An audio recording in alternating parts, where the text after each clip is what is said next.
The reason the name of this country is the People's Republic of China is because the people come first. Absolutely, 100%. One event occurred that made China look better to the people of China and to the rest of the world. The election of a new president in America. Yeah. Wu Mao. 50 cent troll. Like, I'm posting this for 50 cents. With all due respect, I don't need it. Yeah, the camaraderie is amazing, and you know, good for networking also, obviously. For sure, yeah. And just a good, like-minded group of people. People have much more access to information from different sources. So the narrative cannot be controlled so centrally anymore. I feel like the country is pretty much the same as it has been, but people are not trusting their own news as much as they used to. And with China opening up the visas, it's made it much simpler for people to travel here, right? Yes, indeed. Hi, I'm in Dongguan. I'm at an event. We welcome all Whiskey Network in China. I'm here with a bunch of foreigners who've all invested in a massive project here in China, and I'm going to be talking to a few of them throughout the evening and getting their thoughts and interesting takes on what it's like living in China.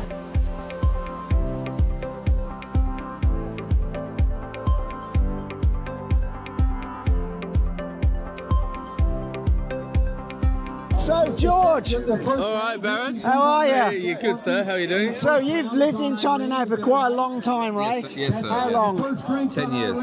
So, do you think in the last, like, 12 to 18 months, Western opinion is changing on China? Mate, I think it's probably becoming more warm to China because there was a lot of opinion against China during COVID. Now that's calmed down. I think everyone kind of wants to come back and have a bit of a laugh here. And they've opened up the visa policy, so it's easier for people to come in. True, sir. Yes. Oh, I love this. Right, I love this. Yeah. Well, I spend a lot of my time in China, so I think the opinion of Westerners in China has, by and large, been fairly positive over the years. I would say two things. One event occurred that made China look better to the people of China and to the rest of the world. The election of a new president in America. Yeah, for the sure. stability that this system provides is in stark contrast to what's happening over there. So I think that has made a lot of people. I also think the UK government's approach to China has changed quite drastically with a new administration in the UK. So I think that feeds through to the people. I think the economic circumstances in the UK make people think, okay, if China does want to invest, if it wants to bring a BYD factory or whatever it might be, for the people of Sunderland, if Nissan pull out, for the people of Swindon, where I'm from, where Honda pulled out, is that such a bad thing if it brings 20,000, 25,000 jobs? It's a great thing. It's a good thing. So I think there's been a change. Maybe a lot of people view things less politically than they used to, and perhaps more transactionally. If you can provide something for us, we won't ask any other questions about it. And I think that is the way the world's going right now in a lot of countries. So yeah, that's my take on it. Thank you very much. Appreciate it. Very well. My opinion is that actually there is a definite change in the way that information is presented now. People have much more access to information from different sources. So the narrative cannot be controlled so centrally anymore. You can find out the truth or different truths about a situation. Do you live here, Simon? Yes, I live in Wuhan. How long have you lived in China? I've been in China about 10 years now. So we know, I've been in China a long time too, so we know what it's like living here, and it's not like media in the West portray. Absolutely not. But I just feel that over the last, like, 12 to 18 months, since you've had some high-profile YouTubers here, like I Show Speed and the Red Book issue, that opinions are slowly starting to change. Yeah. I can say something about that. That'd be great.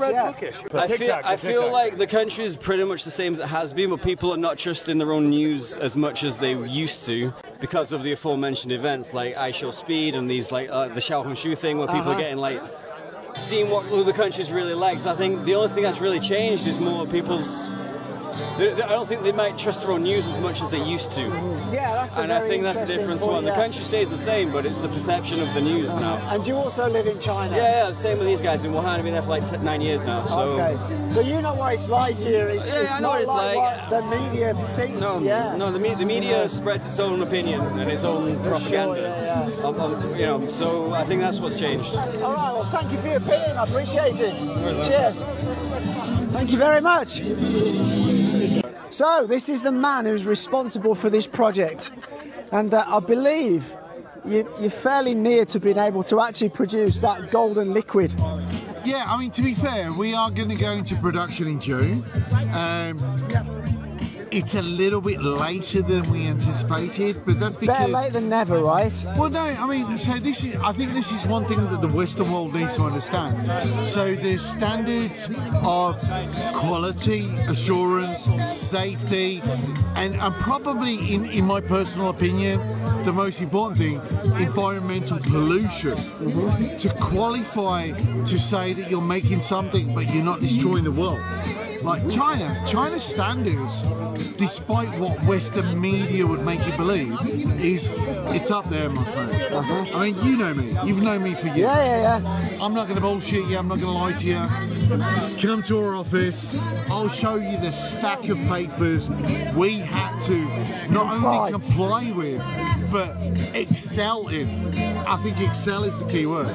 And, you know, it's kind of weird. There's this kind of weird trend in 2024, 2025. Everybody wants to bash China, but that's because they've never been here. Yeah, but I think that's changing now. Come here, live it, feel it, believe it.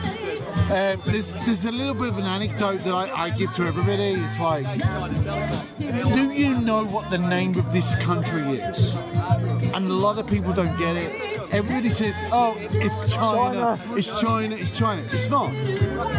The name of this country is the People's Republic of China. And the people's is the key word. 100%. So you can listen to Western propaganda, and in Western propaganda it's like China is one big prison and everybody's got cameras and they're all watching you and la la.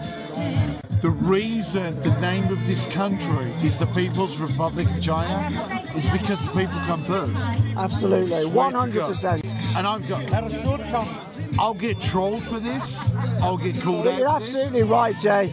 I'll get 100 people say, you're a, what do they call it? It's like a shill.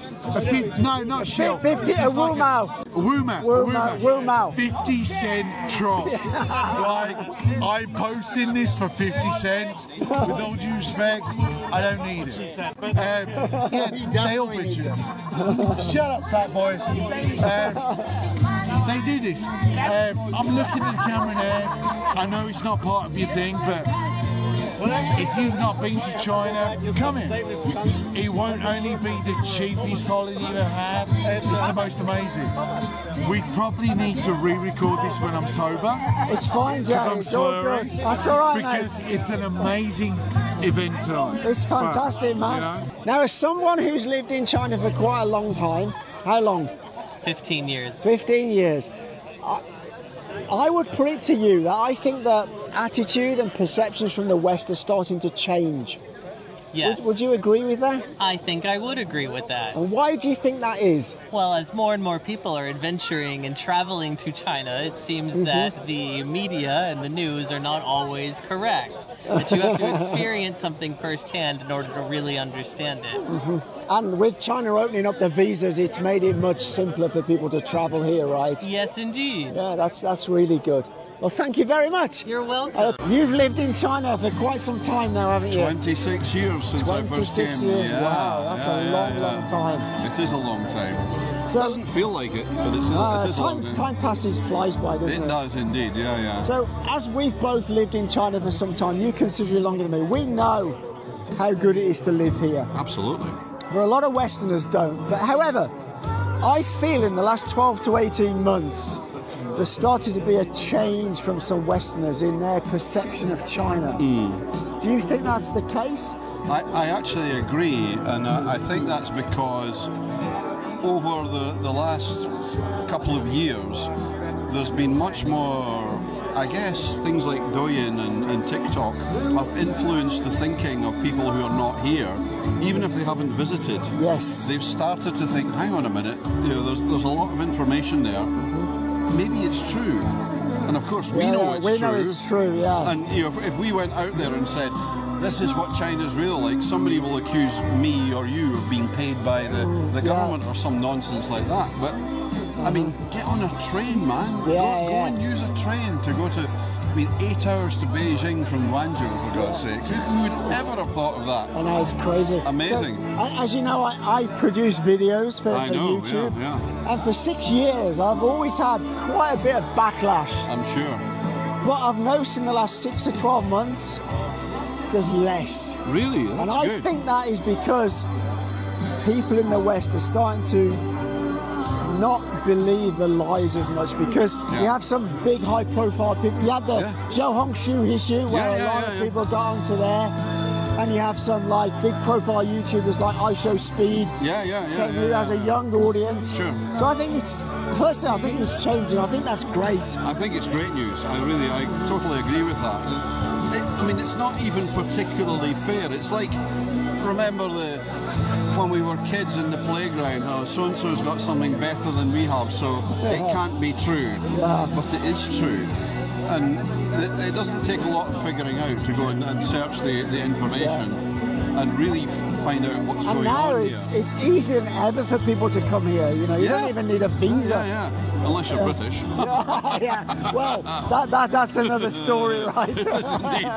And the distillery, we're getting close to production. It's amazing, right? very close. I understand it was within 2 to 4 weeks the first spirit may be coming out. But that's fantastic. I don't know if that's absolute, but that's what I hear. And that's fantastic. It's very exciting. It is. You have to come and see that, Lee. You have to do that. I'm absolutely looking forward to coming and actually filming some of the liquid running, Well, we're going to drive up from Guangzhou just for that, for sure. We have to see that. So, man, is it your first time in China? It's not my first time in China. I actually been coming for years. This is a hotbed for talent, especially right now. They're putting a lot of energy and effort into developing the mixed martial arts here. So I've been here a bunch of times supporting my fighters. I've got some of the best fighters on the planet, and I've had a 10-year visa for a lot of years now. Wow. May need to renew it here soon, but and on top of that, I'm part of the 9 Rivers Distillery and got to check out the newest, greatest distillery on the planet. Fantastic. And happy to be a part of it. What's the main interest you have in China? I've had a long relationship with China. I feel like, on top of being a mixed martial artist myself and having talent that comes to me specifically from China, a lot of my motivation comes from the early movies from here. Like the Bruce Lee stuff. Bruce Lee stuff. I remember as a kid watching that, being inspired, actually reading books about him and everything else. And my family actually lived out here as kids. Oh wow! They, my uncle was a diplomat, and so my cousins lived in China growing up, and they actually had their own TV show here in China called Lost in China on National Geographic. That's Jeff and Peter Hutchins. Okay. Look them up on YouTube, Lost in China. So you used to be a fighter, or you still are a fighter? Well, in spirit, I'm always going to be a fighter, but I haven't fought for a couple years now. So now you manage other fighters, right? I train, I manage fighters, I do business. I've got a lot of things I'm working on all around my passions, but one of the biggest things is developing the next generation of talent, and we have a lot of that here in China. We have, actually tonight at this event we had Song Yadong, who's ranked number 5 in the world. Whoa. Next week I'm out in New Jersey with the Joker, they call her, Wen Kong. She's one of the best female fighters on the planet. And you're here tonight because you've invested in 9 Rivers Distillery, is that right? Yeah, so I'm one of the early investors in 9 Rivers Distillery, and getting to meet a bunch of the other folks that have been involved for a long time and see the grassroots of why this thing started and where it started, which is a bunch of folks that love whiskey and love getting together and sharing good energy. Well, I'm not an investor, but I've been involved for like 2 or 3 years, maybe longer,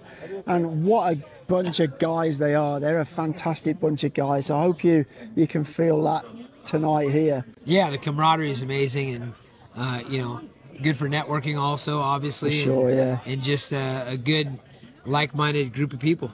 Well, thank you very much, and have a great night. I appreciate your time. Thank you. My pleasure. Yeah. Take care, man. Sir, how are you? I'm good. So that's someone who's lived in China for quite a long time, right? How long? Going on 18 years now. Do you feel the Western attitude is changing towards China? It changes all the time. Nobody knows how to think about China. It's always a new idea over here. But as we live here, we know the truth, right? Yeah, it's a beautiful place. It is indeed. You have no thoughts of leaving? No, come on. I'm a happy. I just bought my second home, actually. I just sold a house and bought a house. Where? So, in Wuhan. Oh, cool. In Wuhan, yeah. We're just getting it finished up in Wuhan. We're busy doing decorating all these days. Okay, so. Wuhan's a beautiful city, though. Oh, it's beautiful. Yeah. Cheers, man.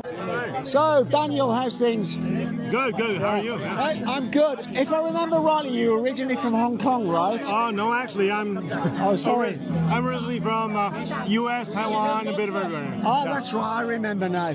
But right now you're living in mainland, right? Yes, I'm living in Dongguan. Because you're managing a zipper factory, yeah. As someone who's lived in mainland for a while, do you feel the Western sort of thought on China is changing over the last 12 or 18 months? Ooh, over the last 12 or 18 months? Okay.